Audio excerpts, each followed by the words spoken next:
India மீது 50% உயர்ந்த வரி, ட்ரம்ப் மிரட்டலை லெஃப்ட் ஹேண்டில் டீல் செய்யும் மோடி. இந்தியாவிலிருந்து இறக்குமதி செய்யப்படும் பொருட்களுக்கு ஏற்கனவே விதிக்கப்பட்டிருந்த வரியுடன் கூடுதலாக 25% வரி விதித்து மொத்த வரியை 50% உயர்த்தி ட்ரம்ப் உத்தரவிட்டதாக தகவல் வெளியாகியுள்ளது. மேலும் ரஷ்யாவிடமிருந்து தொடர்ந்து எண்ணெய் வாங்கும் இந்தியாவின் மீது மேலும் பல புதிய தடைகள் விதிக்கப்படும் என்றும் அவர் எச்சரித்துள்ளார். இதுகுறித்து செய்தியாளரிடம் பேசிய ட்ரம்ப், நீங்கள் இன்னும் நிறைய விஷயங்களை பார்க்கப் போகிறீர்கள், பல துணை தடைகளை பார்க்கப் போகிறீர்கள் என்று பதிலளித்துள்ளார்.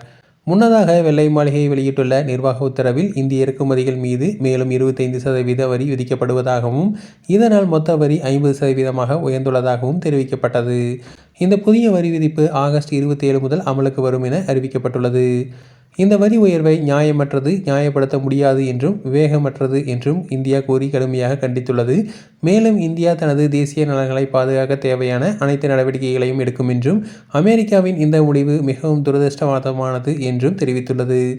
அதே நேரத்தில் ரஷ்யாவிடமிருந்து இந்தியா தொடர்ந்து எண்ணெய் வாங்கி வருவதால் ட்ரம்பின் மிரட்டலை மோடி லெஃப்ட் ஹேண்டில் டீல் செய்து வருவதாக கூறப்படுகிறது. தொடர்ந்து இதுபோன்ற செய்திகளுக்கு எங்கள் சேனலை சப்ஸ்கிரைப் செய்யவும்.